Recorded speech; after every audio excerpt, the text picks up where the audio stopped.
Bonjour à tous et bienvenue sur boursicoté.com pour cette nouvelle analyse technique du CAC 40 en point matinal avec une configuration qui continue à évoluer ici au-dessus de la zone des 7570 points. On préserve donc cette zone qui continue à agir comme support et on se rapproche donc de la zone de cassure potentielle des 7630 points. Donc on semble être dans la continuité malgré justement la diffusion des résultats d'NVIDIA hier soir du côté des États-Unis. Et bien en tout cas du côté de l'Europe, aucun impact puisqu'on continue ici à évoluer d'une manière quasi neutre, mais on revient ici dans la partie supérieure de la zone de range. En termes d'indicateurs techniques, on a des histogrammes du MACD qui sont en train de se stabiliser, voire peut-être même de se retourner ici, malgré qu'ils soient passés dans la partie inférieure de leur zone d'évolution. Toujours une trajectoire légèrement descendante du côté du RSI qui sort de sa zone de surachat, donc on est toujours dans une petite configuration de consolidation qui est horizontale lorsque l'on regarde ce qui se passe sur le graphique. Les volumes, donc de point de vue daily, sont toujours inférieurs à la moyenne, donc pas de changement pour l'instant.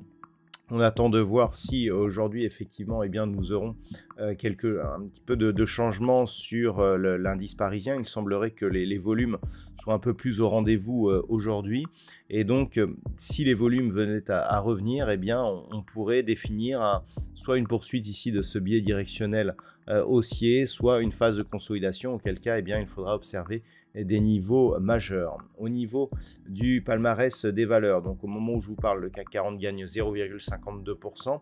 Pernod Ricard profite de l'abandon des mesures en Chine concernant le cognac et donc gagne 4,16%. ST Microélectronique gagne 1,85%. Derrière Dassault Systèmes, Kering ou Accor Hotel sont sur des hausses supérieures à 1%. Au niveau des plus fortes baisses, Téléperformance, donc nous n'avons que 4 valeurs dans le rouge aujourd'hui, mais Téléperformance qui perd 4,98%. Eurofins Scientifique, Total Energy, ArcelorMittal sont sur des baisses nettement inférieures puisque inférieures à 1%. Donc on le voit, un marché hormis Téléperformance bien orienté à la hausse. Le point à surveiller sera donc l'éventuelle rupture ici de la zone des 7630 points. On a une autre zone mineure ici aux alentours des 7650 points. Donc c'est cette zone de résistance qu'il va falloir surveiller en ce début de séance, sachant qu'on aurait un vrai signal haussier que sur rupture de cette zone ici, 7725,40 points. Tant que l'on est en dessous, et donc notamment tant que l'on est autour de la zone des 7570 points, nous sommes sur une phase de neutralisation. On a eu ici une dynamique haussière qui a rattrapé donc la baisse que nous avions eue au début du mois d'août et une stabilisation que l'on observe bien, perte de dynamique que l'on observe bien d'un point de vue court terme sur les indicateurs techniques.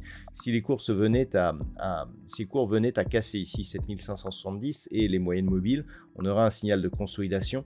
Tant qu'on ne dépasse pas 7470 points, cette phase de consolidation n'aurait pas de conséquences. Par contre, en dessous, on commencerait à avoir des velléités baissières qui pourraient réapparaître. Voilà donc ce que l'on peut dire pour aujourd'hui sur la configuration technique. D'un point de vue macroéconomique, il n'y aura pas de statistiques majeures ce matin en Europe. Nous aurons les chiffres de l'inflation par contre en Allemagne cet après-midi, ce sera à 14h.